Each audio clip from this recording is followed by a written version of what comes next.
4 মাস 12 দিন পর কিশোরগঞ্জের ঐতিহাসিক পাগলা মসজিদের 11টি দান বাক্স খোলা হয়েছে। জেলা প্রশাসক ফৌজিয়া খান ও পুলিশ সুপার মোহাম্মদ হাসান চৌধুরীর উপস্থিতিতে দান বাক্সগুলো খোলা হয়। পাওয়া গেছে মোট 28 বস্তা টাকা। পরে মসজিদের দোতলায় এনে টাকা গণনার কাজ শুরু হয়েছে। মাদ্রাসা ও এতিমখানার শিক্ষক শিক্ষার্থী ও ব্যাংকের কর্মকর্তা কর্মচারী সহ প্রায় 320 জনের একটি দল অংশ নিয়েছেন গণনার কাজে। অনুভূতিও ভালো, আলহামদুলিল্লাহ।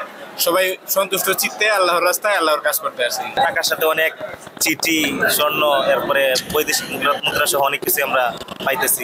পাগলা মসজিদের ছাত্র অনেকে আছে, আমাদের টাকা গুনতে খুব ভালো লাগে।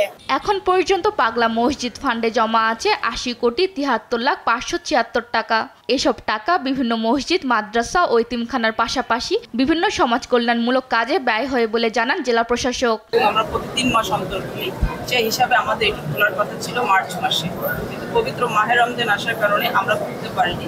এবার আমরা একটু ব্যত্যয় করে 1 মাস 12 দিন পরে, অর্থাৎ 4 মাস 12 দিন পরে এটি খুলেছি। আমরা আশা করছি যে বিগত দিনের তুলনায় এবার হয়তো আমাদের সংগ্রহ, দানের সংগ্রহটি অনেক বেশি হবে। পুলিশ সুপার জানান, টাকা গণনা শেষে ব্যাংকে পৌঁছে দেওয়া পর্যন্ত পুলিশ সদস্যরা নিরাপত্তায় থাকবেন। আমরা দিয়ে যাচ্ছি, ইতিপূর্ব বিভিন্ন সময় যেভাবে দিয়েছে নিশ্চিত নিরাপত্তা এখানে আছে এবং এটা ব্যাংকে পরিবহন পর্যন্ত আমাদের টোটাল এনগেজমেন্টটা থাকবে। এর আগে গত বছরের 30 নভেম্বর দান বাক্স খোলা হয়েছিল। তখন 29 বস্তা টাকা পাওয়া যায়। আর গণনা শেষে তখন রেকর্ড ভেঙে 8,21,34,304 টাকা সংগ্রহ হয়েছিল। নিউজ ডেস্ক, দেশ টিভি।